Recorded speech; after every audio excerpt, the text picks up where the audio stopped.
Welcome, everyone, to the next installment of Eunuch Corner Club Live.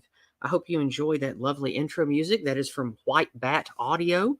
I just realized that I did not put his link in the description this time, but I will be amending that. So here in a little bit, I'll be adding that to the videos, to the stream's description. So you can click on his link and go listen to all of his wonderful synthwave music. White Bat Audio does great work.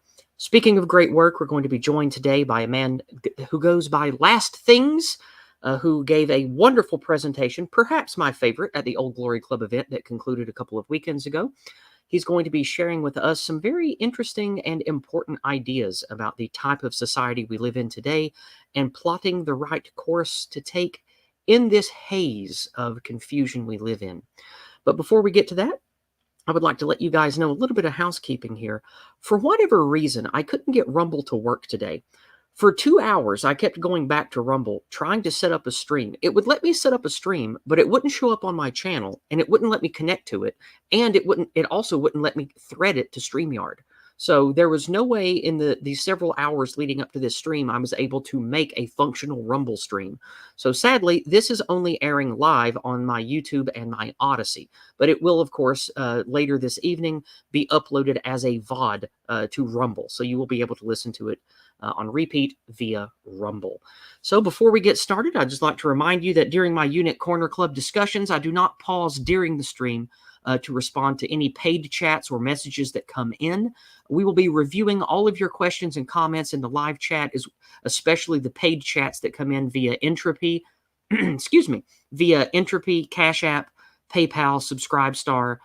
No rants on Rumble today since Rumble's a no-go, and of course, hyper chats on Odyssey. So I will be popping up the reminder banner near the end of the stream to remind you guys to get those paid chats in, and we will be reviewing whatever questions or comments you have for my wonderful guest at the end of this stream here in about an hour. So with that being said, we're going to bring on my illustrious guest today, Mr. Last Things. Welcome to the stream, sir.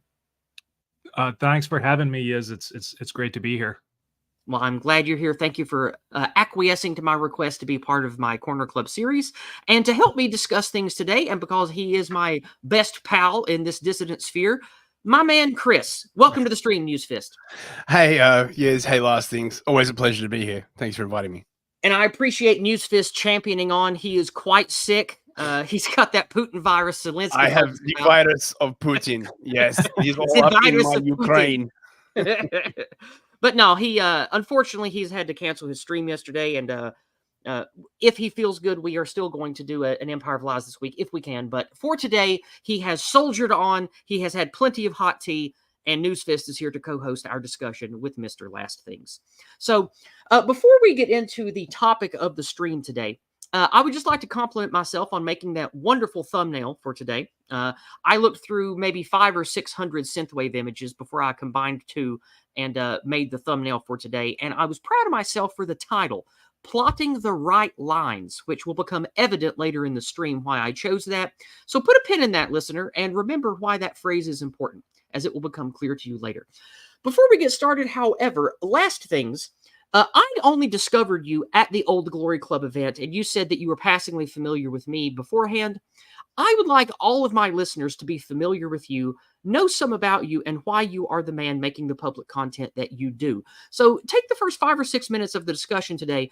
Tell people who you are, why you are who you are, and what it is you have to deliver to people and why they should follow you.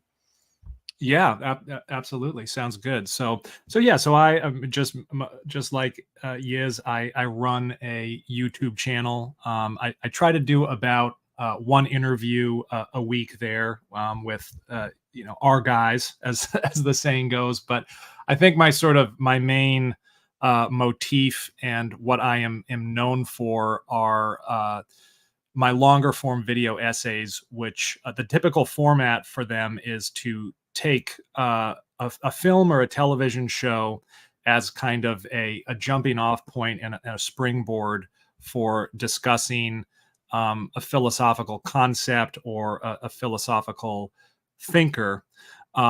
It's sort of a framework that I kind of unapologetically ripped off from Slavoj Zizek, who you guys are probably aware of, kind of a left-leaning thinker, but a pretty fascinating thinker nonetheless. And he had this he has a documentary called the Pervert Guide to Cinema, where he takes specific films as these vehicles for exploring different philosophers. So he uses like the films of Alfred Hitchcock to explore Jacques Lacan, or he uses David Lynch to explore some kind of a lot of Freudian concepts. And so I've always been in love with and fascinated with that documentary, and I sort of began to have the idea of, well, could I start to create a reactionary guide to cinema? Mm. And so that's the idea. I try to make my video essays like more than a mere hate watch. So I'm not necessarily selecting uh, a movie or a TV program just because I think it's paused or subversive. It's more of, I think that a movie or a TV show is just like communicating some sort of quintessential idea, either accidentally or intentionally. Like sometimes there's a bit of like auteur intentionality that you can kind of talk about when it comes to an idea, and then other times movies are just sort of accidentally philosophically rich. So yeah, that's the channel in a nutshell. Okay, well, thank you. Again, I highly recommend you check out some of his work. It is quality, as is he as a man. Now, the thing that brought us together was the Old Glory Club event. And that event was a couple of weeks ago. For those of you who don't know, the Old Glory Club is a fraternal order, a legitimate one, a real one. And they have chapters in 3 states. And by the end of the year, we're looking at having chapters in 11 states, including my state, Tennessee. And many of us support and assist the OGC, even though we cannot be members of the fraternal order, such as myself. And the Old Glory Club's purpose is to bring together motivated young men and some older men who want to steer this ship of ours, this plagued, broken country that we call the United States, towards a better direction on both a local level and a larger level. The Old Glory Club are full of men who are mostly Christian, they are mostly white, and it is an exclusive social club organization. So we are legally allowed to be discriminatory because of how it's set up. And the Old Glory Club, of course, I've had on many, many members on my streams over the last 2 years. And they put on their first official event, even though technically the last 2 events in 2022 and 2023 were under the Shieldings banner because of how they had to have money and organization to put it together. Those 2 events in 2022 and 2023 were mostly Old Glory Club people. But this year's, just 2 weeks ago, was the first official Old Glory Club event, and it was the best one yet. Wonderful speakers, wonderful fellowship. We had wives and fiancés and children and female supporters of the Old Glory Club, young men, old men, podcasters, people who work in government, people who work in the private sector, great men coming together to build a network of like-minded people to help facilitate business, trade, community, etc. A wonderful time. And I would just like to ask the 2 of you to express your ideas on why this kind of order and why this kind of event are important to the people that want to make things better, culturally speaking, for our people. We'll start with you, Last Things. Yeah, well, I will second everything that you just said, Yiz, about the event. It's really like it's my Christmas.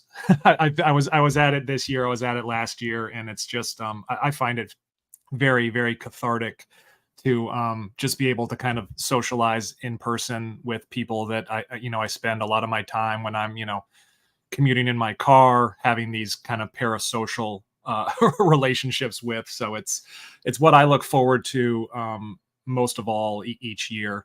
And I plan to continue to attend whether I'm a speaker or not. Same. It is a big highlight of my year too. It's kind of like my personal Christmas. I agree. Yeah, and I think it's great because it kind of, we're all kind of stuck in this weird paradox where I think we're all really hungry for kind of vibrant, organic IRL communities and this kind of we all have this kind of communitarian perspective, and yet we're all locked onto the internet, which is this, digital hyperreal sort of space. And I think it's one that people are very interested in kind of, stepping out of. And the Old Glory Club is probably our best mechanism at this point for kind of leaving the digital realm and becoming more of a IRL community. Absolutely. And we'll talk more about leaving the digital realm later when we get to your presentation and beyond. Newsfist, same question to you. Share your opinions and feelings about the Old Glory Club and what they're building, especially about the event and why this kind of thing is important. Well, one of the things about force association, is this sort of erasure of groups of people that, are of a similar intelligence level and ethnic background and ethnos, and trying to like work towards the same thing. The idea is that that's only really supposed to happen in universities, preferably controlled universities, where you can get done for thought crime. So in terms of just bringing together like a whole bunch of essentially different, academics or intellectuals essentially, in one room to just sort of talk about, well, yeah, I mean, something real, some kind of alternate narrative that can be sort of engineered. I think there's been a real, there definitely has been sort of a massive attack on right-wing intellectualism by kicking them out of the universities and off media, and sort of attempting to scatter them to the four winds so that they can't come together and sort of make any kind of cohesive narrative. I mean, if you think about it, if there was at least, one or two sort of, unabashedly right-wing universities anywhere where all of the sort of right-wing people could get together and, talk theory and, actually kind of construct ways to teach people, it would be amazing. But then, of course, it would be a sort of threat to the rainbow smear, I guess you call it. So I think Old Glory Club was really good in that it's a really sort of good nexus around which something like that could form. There are just a bunch of incredibly smart people there with really, really interesting takes, the kind of takes that you just don't hear most places. And I mean, you'd have to watch a billion podcasts, and who has the time? So it was lovely to meet all those people in person. It truly was. It was a blessed event. And the reason I wanted to talk about the event specifically and what these men value from it is to encourage everyone who listens to this to get involved in something like that, or the Old Glory Club directly if you live in America and are able to. When I started on this dissident journey many years ago, one of the things that made me feel isolated is I couldn't find anyone in person who wanted to talk about the things that I was discovering, let alone actually organize and do anything about it.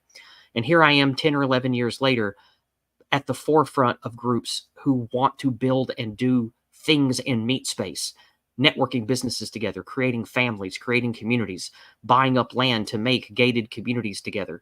And these things are really happening. And it feels empowering being a part of that, even tangentially as I am.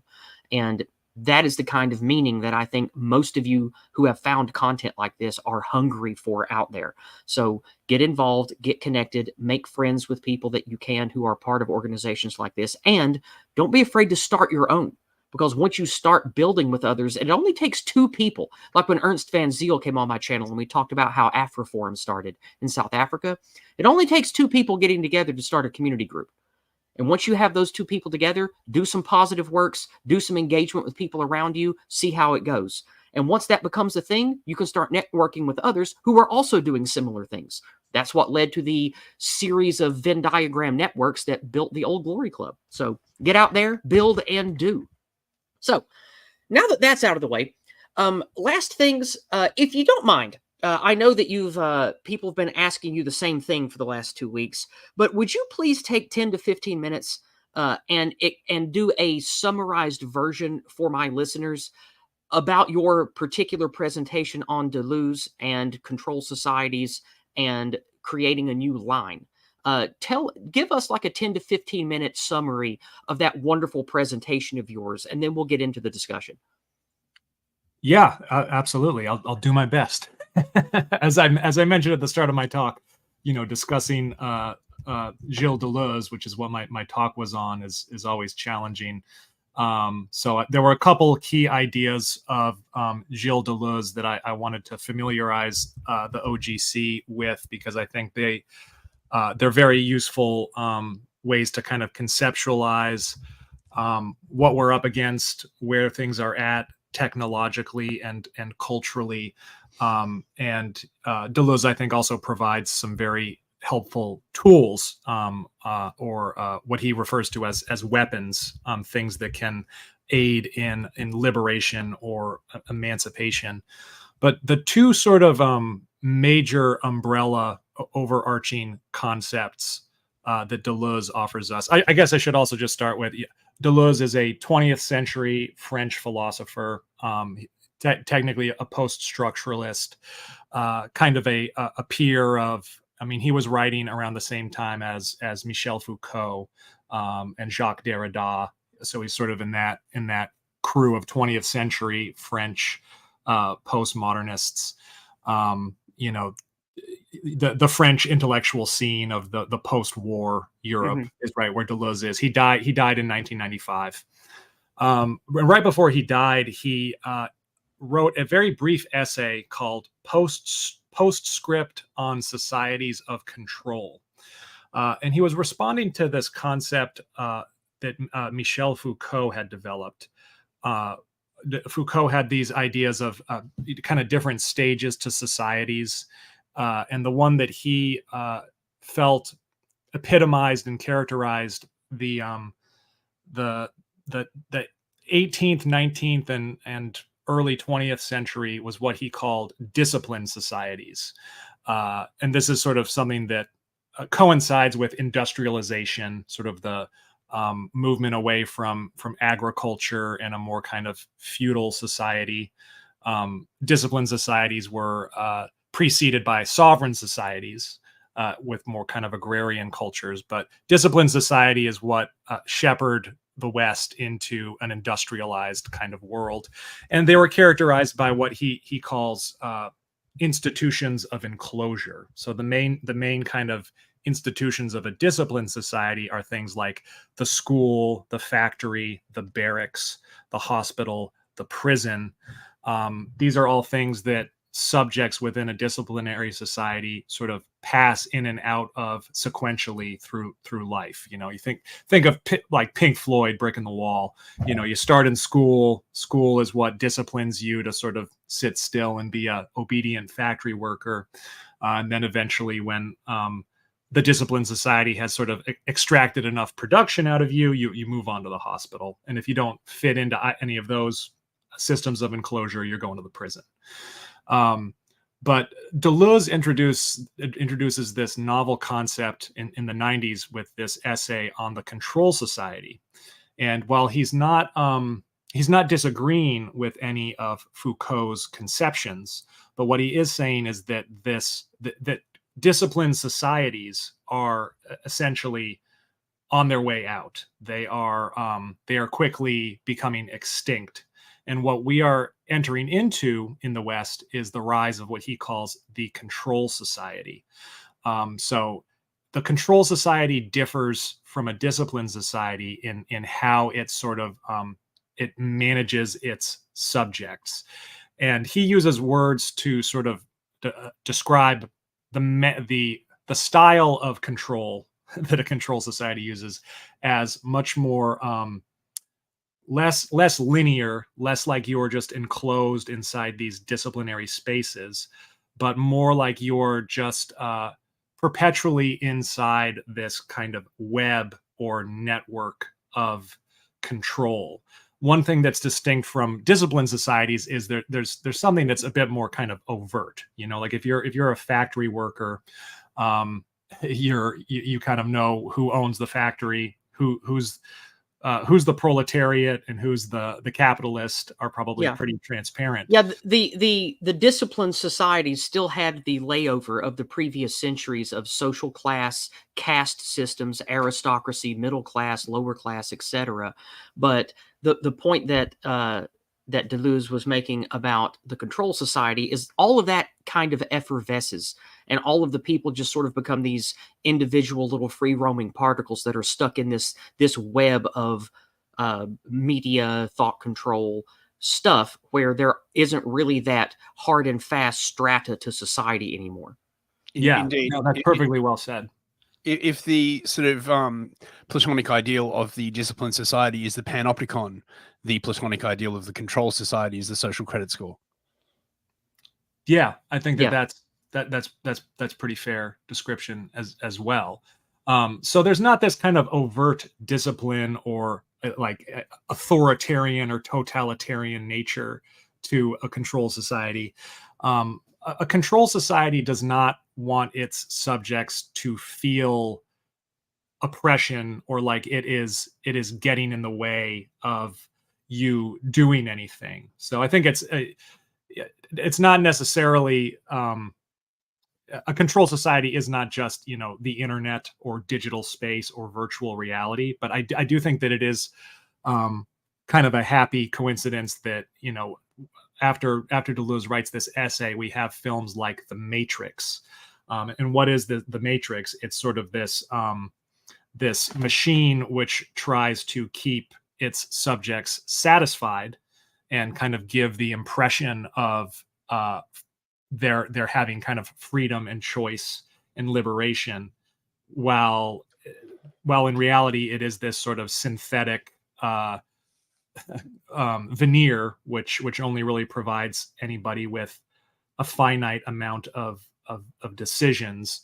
Another image that Deleuze has to kind of articulate the control society and how it manipulates people is he uses the concept of the freeway. And I think it's interesting because the freeway is sort of, especially, you know, in America, just think of all the like sports car commercials. The freeway is like this image of freedom and liberation, you know, speeding on a, you know, 6-lane freeway, looking at the beautiful horizon. It's supposed to be this image of the free American spirit, but if you sort of step back and consider the freeway, it is this this thing that is sort of channeling your energy in one direction. You know, there's only a certain amount of I thought exit. of a fun video game analogy. They promised me open world, but this is a rail shooter. Yeah. Exactly. You know, it's actually, you know, you're going in whatever direction the freeway is going. You can exit it, you know, at a few predetermined spots.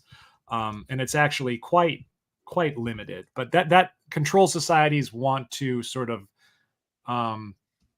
move with their subjects in a way that the disciplinary society does not, if that makes sense. Yeah, I mean, Go ahead. indeed, Go ahead, Chris.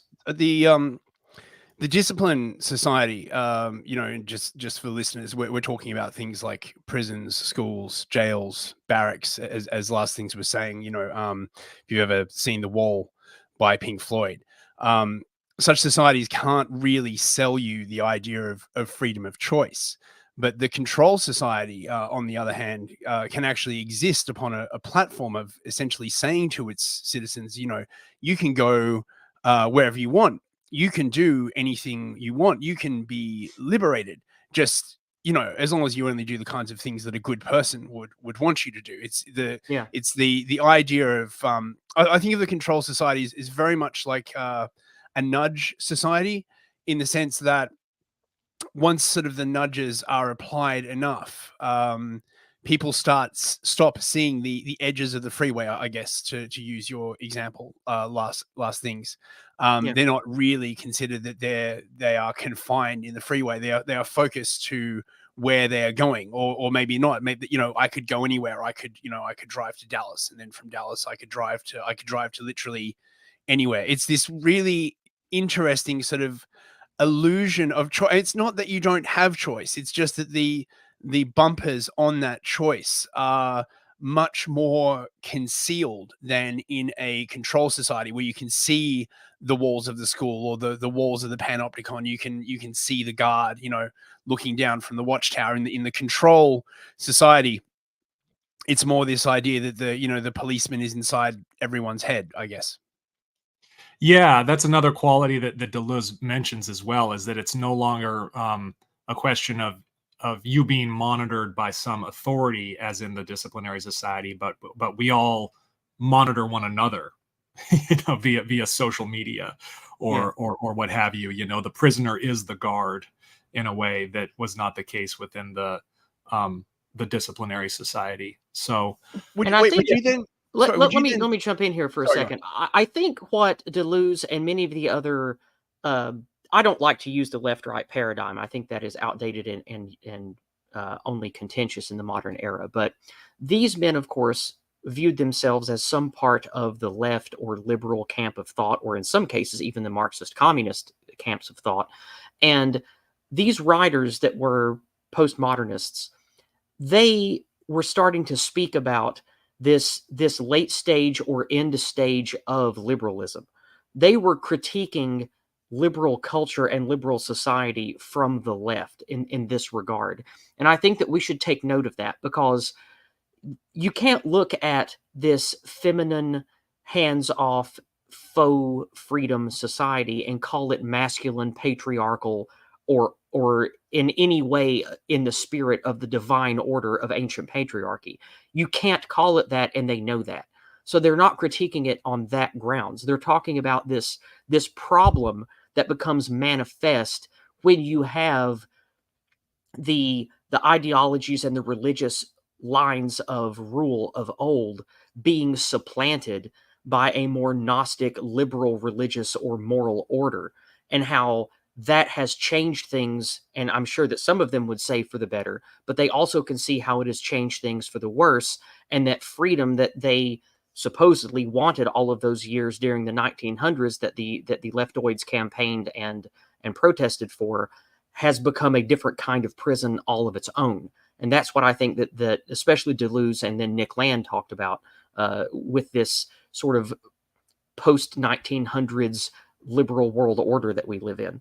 Do you think that's an accurate assessment? Last things with what you've studied.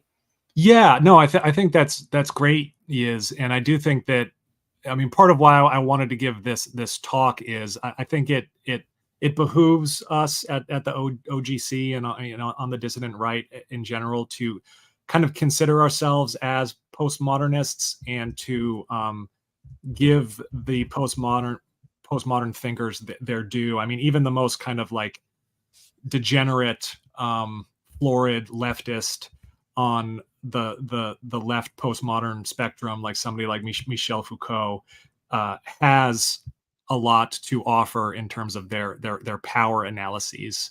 And so we ignore that at our peril. And I think there's a lot of I think it's very easy to kind of reappropriate a lot of these thinkers in a reactionary sort of direction. Mhm. I You do know, like that aspect of it, actually, of sort of taking these thinkers that have essentially been co-opted by the left, for intellectual analysis, a lot of which is garbage Yeah. analysis. And I mean, But I truth of the often matter say that is, I want for us to escape the shadow of World War II, meaning getting away from the psyops and the mind control, both left and right, pro-white, anti-white. I want us to move into a better realm of thinking, a more modern, applicable way of thinking. And I think stuff like this is a good way to do it, is cherry picking the good ideas and the brilliant things that writers of different camps and philosophies had, and creating a sort of 21st century canon for dissidents to aim towards a better future with.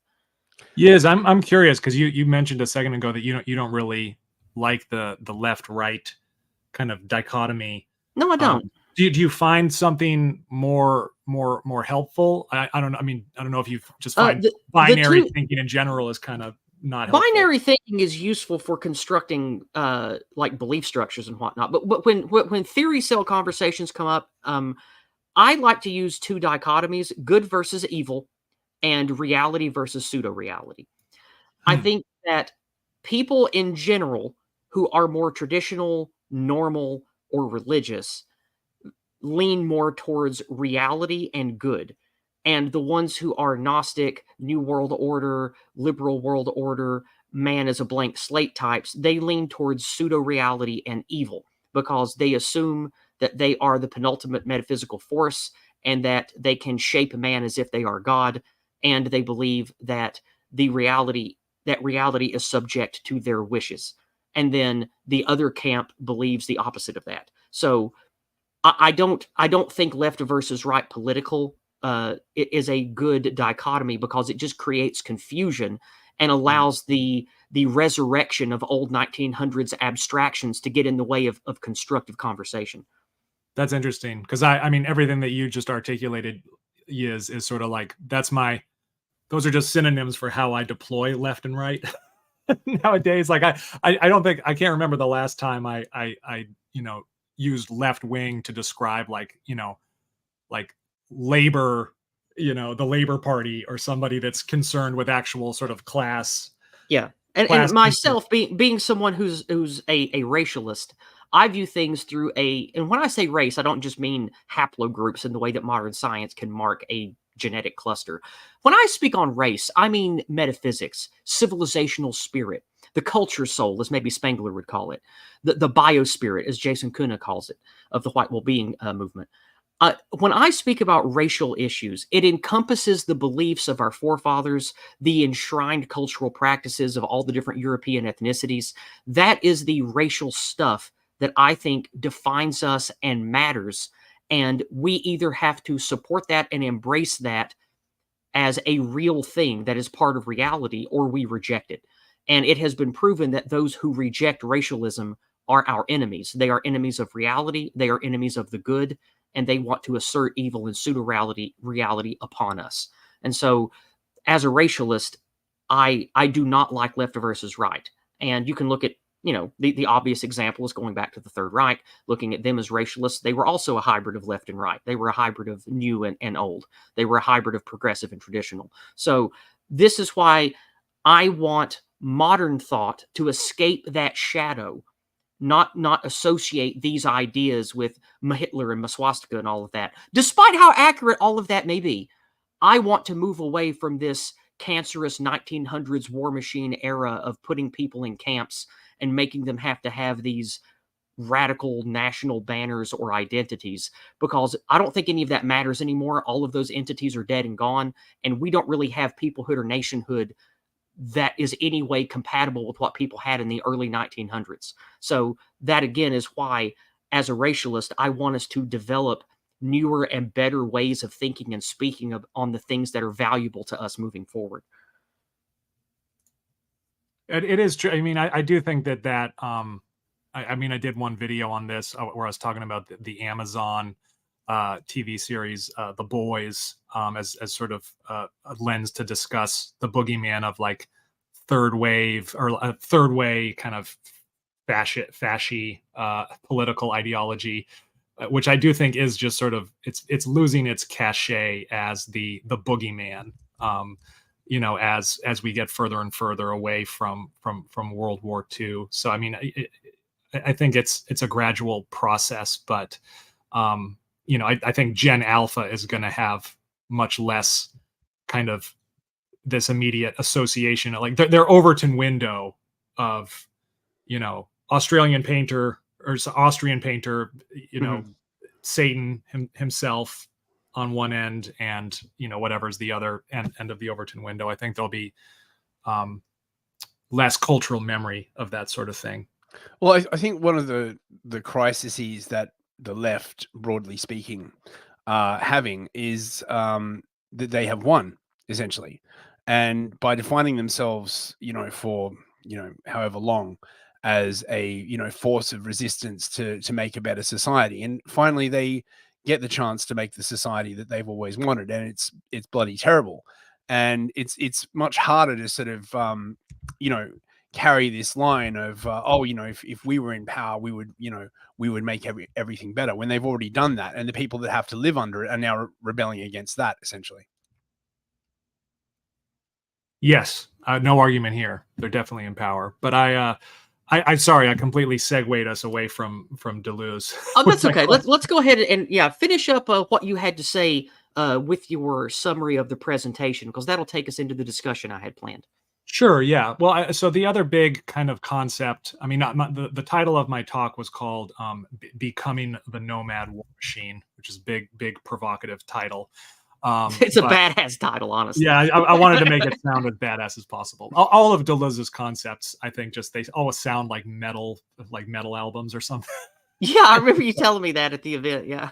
Yeah. But and Deleuze is a little confusing compared to a lot of other thinkers, because usually thinkers like, Lewis Mumford, who's somebody that influenced Deleuze a lot, is sort of like, machine bad, nature good, or the organic good. And with Mhm. Deleuze, he uses machines conceptually to talk about sort of machines of captivity, such as a control society and all of the like technologies or machinery involved in controlling people, but he also uses machine when he's talking about tools for liberation. So the other concept that he kind of sets up and juxtaposes to control societies, or what he would just kind of refer to as the state, is what he calls the nomad war machine. And whereas, the machine of the state, the machine of the control society, is what sort of controls and warps people's energies and desires into its own end, its own means. It's the control society is something that wants to kind of harness human potential just in a way that perpetuates itself, regardless of how dehumanizing and debasing it happens to be for its subjects. And the nomad war machine is this concept that he puts forward as simply like that which stands in opposition to the state, whether that's a disciplinary society or a control society, or really any kind of organized control. It's sort of the and the name can be a bit confusing. It's not he's not trying to imply war in any sort of like sense of militarized violence.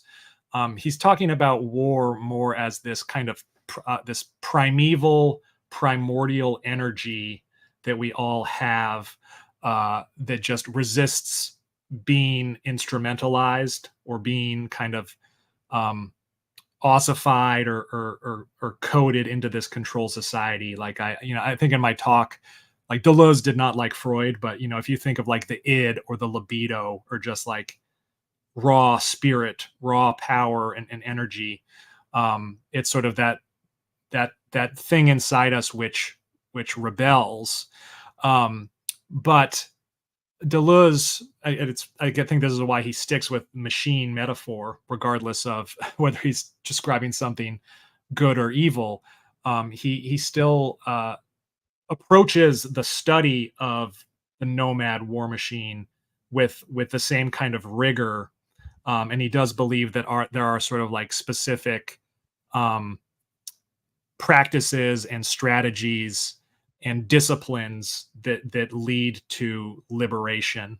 The other word that's probably a little confusing in there is nomad, which is this concept that him and his collaborator Felix Guattari return to again and again. They sort of were fascinated by the figure of the nomad, and they invoke different kind of nomadic people, from like Genghis Khan to these journeyman builders who built many of the medieval Catholic cathedrals in the Middle Ages.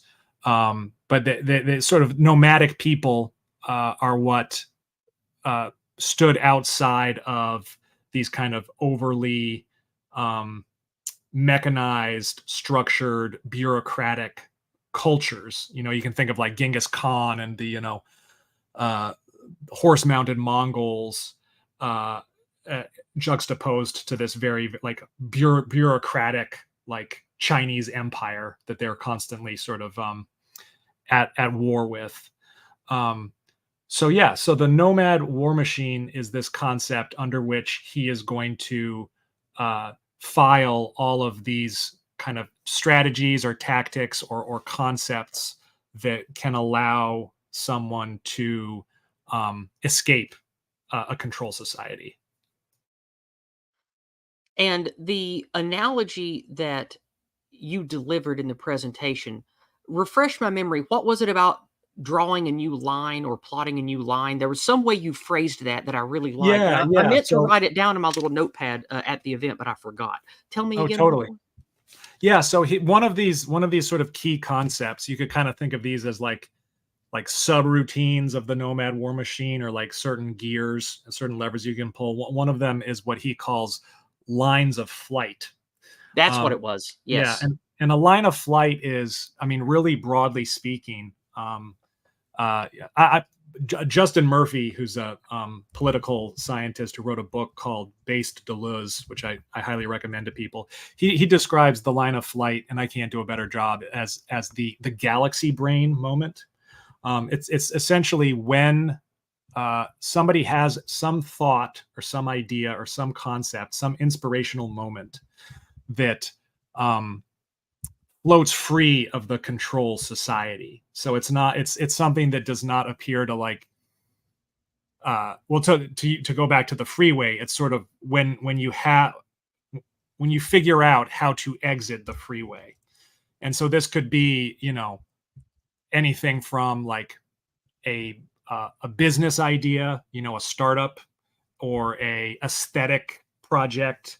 Um, it could be any number of things, but it is something that does not readily get kind of co-opted and re-territorialized by the machine work of the control society. There's still a risk that might happen, because many lines of flight are kind of doomed to fail, or become kind of recoded or recaptured by a control society. But initially, a line of flight is just a eureka moment, like an aha moment of this is a potential sort of escape vector. And I mean, one, to give a concrete example and to return to something we were talking about, I think that the Old Glory Club is itself sort of a line of flight, right? It's not something that is occurring within the machine work, the clockwork of the control society. It's something that is oblique, that's trying to like step outside of that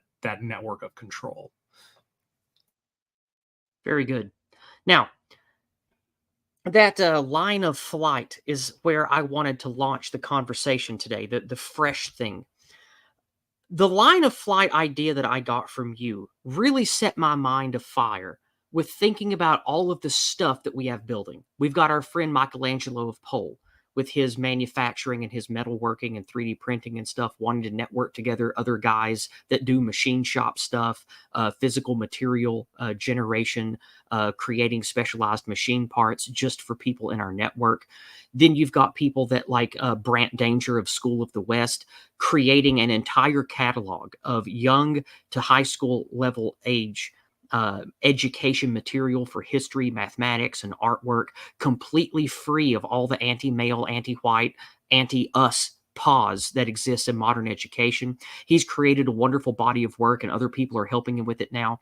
I could go on and on and on. The men that I've met in our movements, they are creating and supplementing the things that give us our way of life, but they're doing it at on a path that is not contiguous with how the control society tries to enforce us to do those things. And so when I heard you talk about those lines of flight, my mind immediately started seeing all of these wonderful projects and communities that are growing right now as these wonderful little free radical lines that are creating their own highways, their own pathways away from this chaos engine of anti-white femininity that has poisoned basically everything now. And so that line of flight is literally what the OGC event is. It is like a nexus point of these different lines of flight crossing and sharing ideas and sharing energy together. And so I wanted to hear what Newsfist and Last Things Today had to share about what lines of flight or what positive, constructive pathways you see emerging around you, or that you think should emerge around you for this dissident sphere of community and thought leading. What comes to mind that already exists for you, and what things do you think should be implemented that are new lines of flight for our people? Last things. Oh boy, I'll go first. Yeah. Well, a couple things to mention. Yeah, one way that Deleuze articulates when you know you have an authentic line of flight, or you have a line of flight that is likely to succeed and not get kind of um, re-aggregated into the control society, is if you are motivated by love, like if you feel love, or just real passion for a project, and that's why I think OGC came to mind for me. I think another, rather than answer your question directly, is and give a direct example, I think it's important to, I'll mention one other kind of tool, or one other subroutine of the Nomad war machine, which is this idea of becoming imperceptible. And I think that regardless of what the exact nature of anybody's line of flight is, I think kind of maintaining an imperceptibility is going to be key, to just give you a sort of, keep you kind of incognito, and keep you undercover. Really briefly, the concept of becoming imperceptible is basically when an individual or a community sort of develops a means or method of communication which is not readily decipherable by kind of mainstream culture, or the control society. And I mean, a good example of this is like the language that Deleuze and Guattari use themselves. They're incredibly difficult to read because they have all these neologisms or terms like, nomad war machine, line of flight. Like, what the hell is this? Yeah. But it's actually not being deliberately obscure or intentionally, esoteric. It's necessary because they're practicing what they preach. They're creating a kind of imperceptibility in their language that they're using to critique control society, because that way control society can't really instrumentalize it or reappropriate it. I mean, the example I gave was just sort of like a lot of meme culture, or like, dissident memes. You show Yeah, that for to sure. an outsider and they might be like, what, like, who is Pepe? Why is he sad? What is Right. going on? And or just the kind of linguistic, It's like, what does yin bao mean? yeah. I mean, I told everybody, just listen to Gio Penichetti on Digital Archipelago if you want to see. Oh, he's lovely. I love Digital Archipelago. It's great. It's one of the only stream series I listen to regularly. Yeah, but I think the more kind of imperceptible somebody can make their project, the better, because it doesn't call the attention of the you don't get the eye of Sauron or on you, and you can remain kind of decoded and uninterpretable, which I think that's something key for anybody that's trying to practice a line of flight. I mean, but not only that, you can also redefine corrupted language. One of the sort of, I guess, I don't know whether this is just a control society thing, but certainly one of the things of current year is that so much language has been corrupted and changed, and many important terms no longer have any kind of like fixed meaning. They have, dematerialized in a sense and just become essentially meaningless. And by making up your own language or your own terms, it not only provides alternate communication lines that the regime can't readily understand, but it is also a way of redefining concepts so that they have a much more fixed meaning, which means that you can then build more complicated concepts on top of them. I'm seeing this happen a lot actually now in the right. Many people have just abandoned the corrupted language, and I mean, this, anyone smart could have really sort of seen this coming, by censoring words, but at the same time not removing, or indeed at the same time as the word is being censored, making the object to which the word refers even more visible. You're just going to force people to make new languages to refer to the thing that you have sort of essentially attempted to erase from reality. And at first, this provides a very, very sort of useful way of deranging people, but eventually people will recover from that derangement and simply make up new words to describe the precise thing that has been banned. Yeah, no, that's all very well said. So I'd like to ask last thing something now.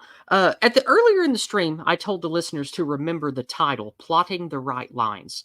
And now comes my final question, my final real question I had prepared for last things.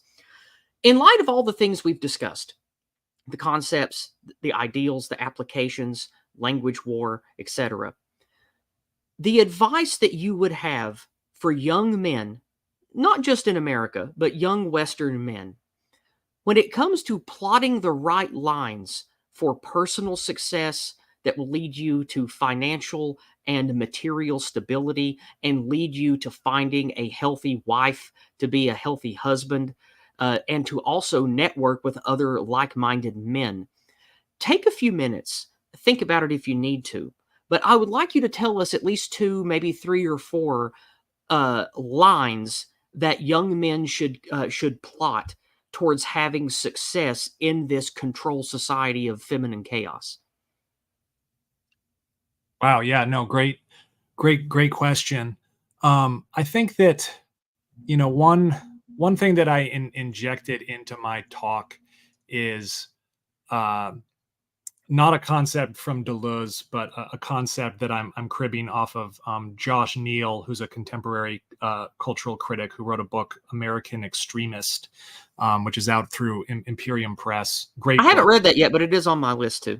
It's real. I think he's maybe one of the best kind of living dissident critics right now. But he has these two concepts of the extremist versus the radical, and I think that these kind of map onto a successful line of flight and a failed line of flight. So a failed line of flight is when one becomes an extremist. A failed line of flight could happen when, if we were talking about a business idea, if that business idea, the business just becomes kind of reappropriated by a control society. If you think of the at least stated benevolence of a company like Alphabet or Meta or Google, or like the technological optimism of like the early 2000s and the 90s with these tech companies as something that has just become completely like ossified and rigid and morally bankrupt. That's one form of a failed line of flight. But another failed line of flight is when people become extremists. An example I gave in my talk is, Ted Kaczynski, who granted has I think a very powerful and perceptive critique of the technological society, but was also a murderer, a lunatic, and a terrorist that destroyed more than he created. Yeah. How many people are familiar with Uncle Ted's critiques of liberalism, and how many people just know that he mailed pipe bombs to yeah, exactly, right. And so that's somebody who's who embraced an extremism, which you could kind of consider as being overwhelmed by your anger or your contempt, being a force of destruction as opposed to a creativity. And this is kind of a weird and kind of, I find, really terrifying concept, but like really terrorism, or somebody like, what Ted Kaczynski evolved into, is in some ways an operation of the control society, or a kind of a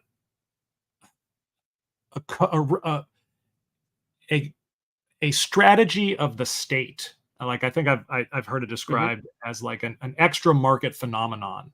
Yeah. Where like it's actually extremism is a tool of the control society, because extremism allows a control society to say, don't go over there, And if anybody starts making these sort of critiques of a technological society or liberalism, or any of the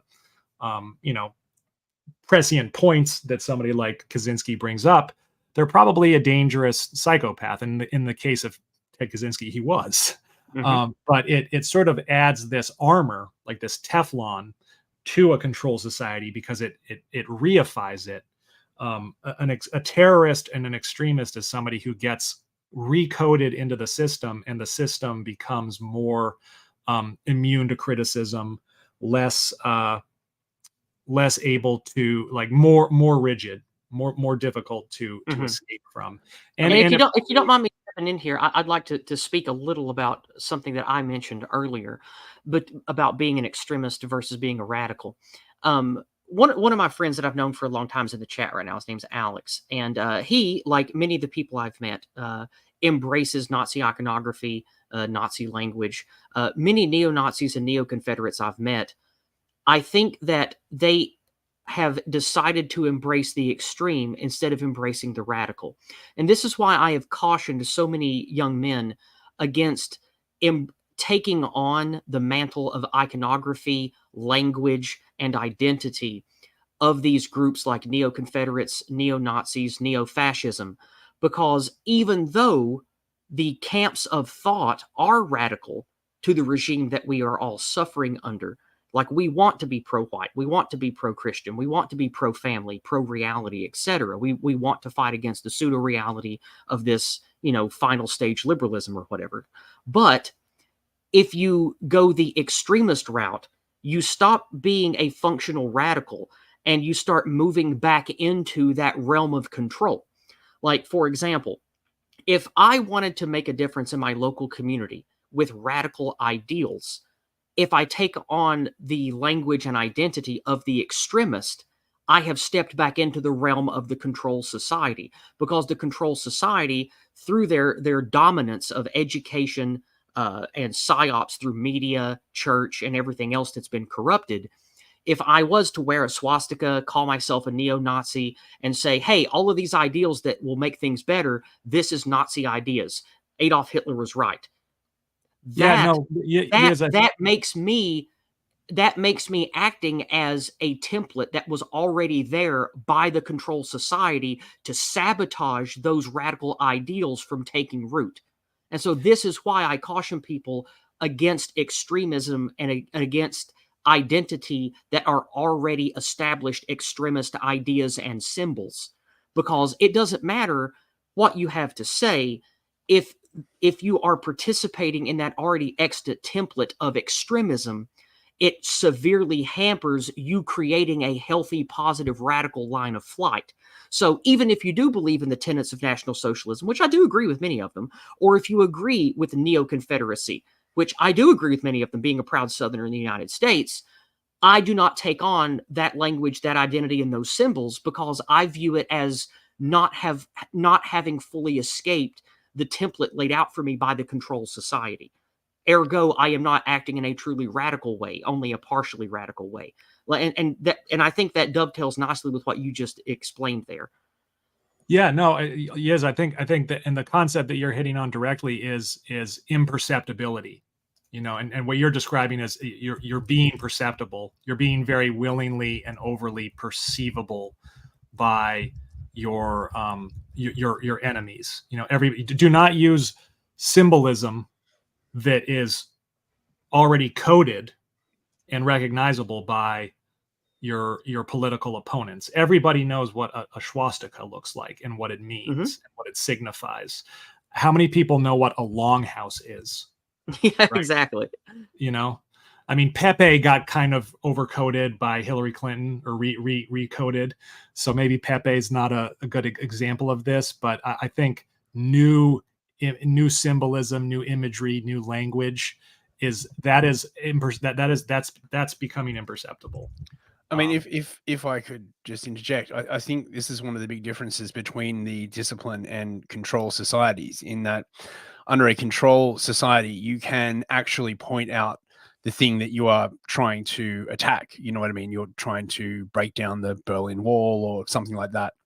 In a control society, because the thing that you're fighting against is essentially dematerialized and distributed throughout all of society, you wind up with these sort of very, very strange behaviors. I think we're seeing from like the environmental people, where they, they just throw paint at symbols of the control society, because there's nothing really there to attack. All the databases are dematerialized, they're spread out everywhere, and so extremism becomes this sort of really bad watchword, because there's nothing really to attack in sort of a military sense. You can't sort of like I was saying, you can't attack the Berlin Wall. There's no real physical structure to go to war with. And so from the point of view of the plebs, they just say, well, why are you being extreme? Look, everything's fine. You can do whatever you want. We've never had so much freedom. Anyone sort of pushing back against this must be an extremist, by definition. Exactly. Yeah. Yeah. I mean, I think, Deleuze uses the web as this word to describe the control society. And, I mean, I'm sure most people just immediately think of the internet that was about to take over society, but you could also just think about a spider's web. And like, the more you try to wrestle within a web, the stickier it gets, the more immobilized you are within the web. So yeah. All right. So, is there another example of a line of flight that you would recommend for young men to take? Something specific about education or business or association? Anything come to mind that you would like to leave our young male listeners with? I think it's a little challenging, because I think it kind of comes down to temperament. Some people are very business minded, and a successful line of flight might be figuring out how to earn money, or in an ecosystem that's outside of the regular control society ecosystem. Other people are more artistically inclined. And again, I guess the sort of the big buckets for me are, businesses or artistic projects, or again, the deciding factor is love. So I think that doesn't mean it has to be romantic love, but I think that I know many marriages that I think are great examples of lines of flight. Committing to another person. I don't think the control society wants people to get married or make lifelong commitments. Yeah. So that's one of my currently kind of my favorite lines of flight that I champion is, committing to another person. Okay. Newsfist, same question to you. Is there anything in particular that is a healthy line of flight that you would recommend young men take these days?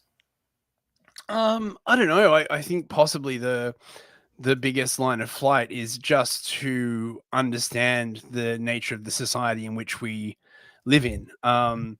The control society is seen as this sort of magical good, because we don't have to use much coercive force, because everyone knows coercive force is fascism. We just get everyone to sort of go along with it. We are surrounded by nudge units and credit scores and all of these sort of like million sort of little ways of controlling behavior that I guess is the real lesson from communist brainwashing. If you read people like Lifton, it's not about some incredibly complicated drug or neural thing.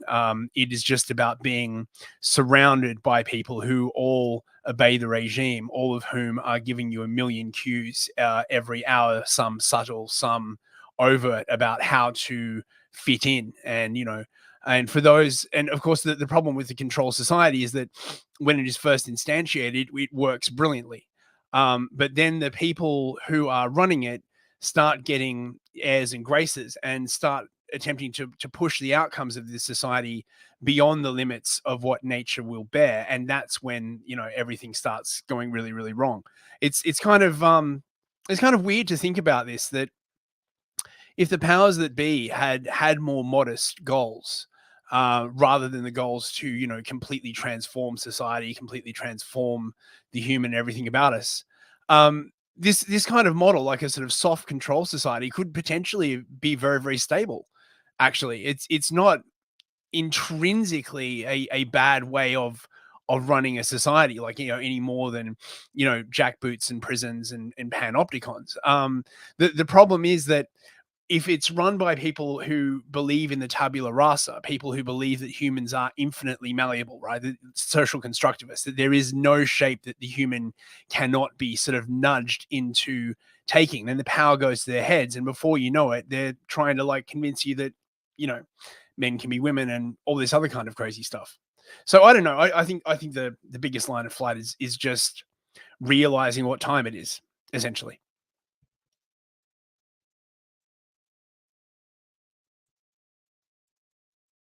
All right, then.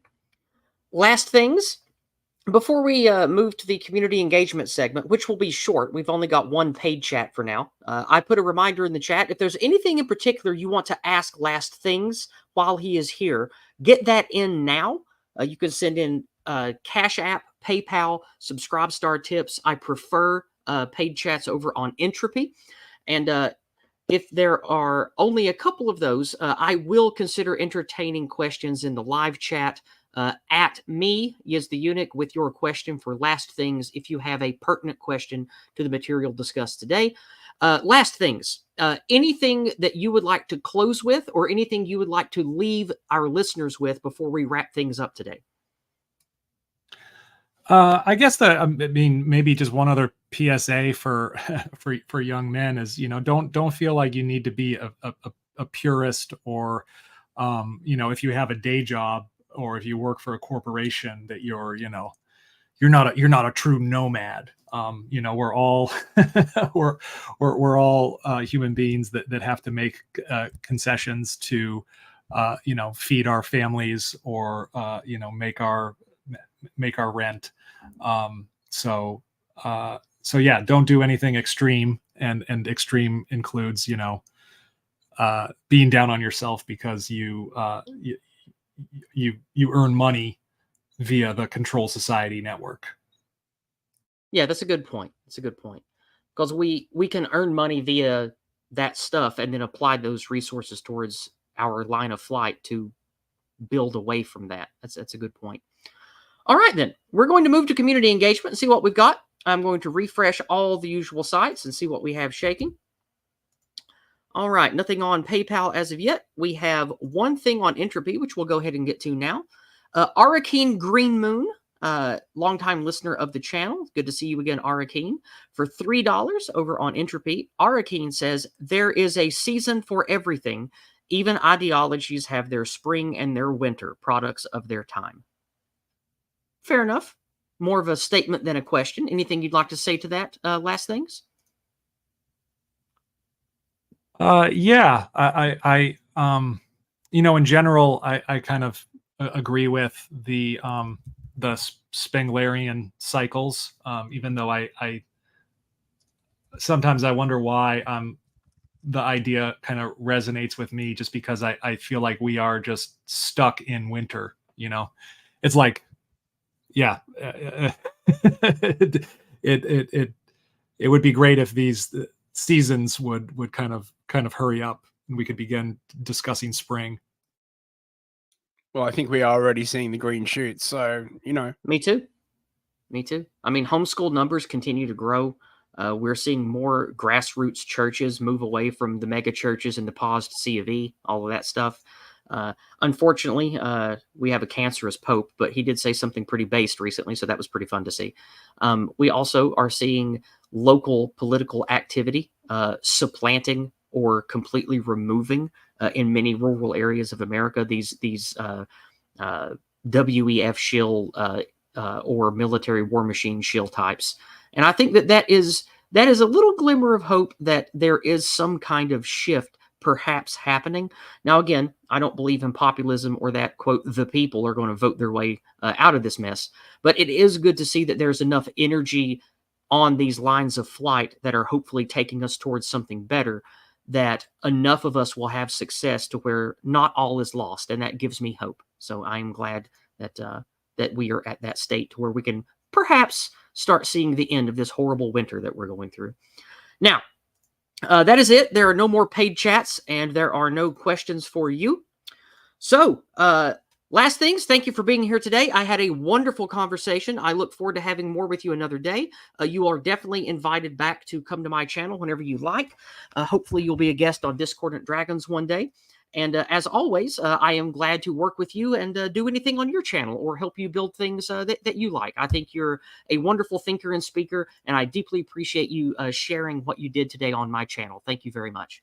It was a total pleasure talking to both of you guys. This was a great conversation, and yeah, yes, I definitely got to get you on my channel at some point soon. Sounds great, my friend. Well, everybody listening, I hope you had a great time. I hope that you will listen and understand the ideas put forward here today.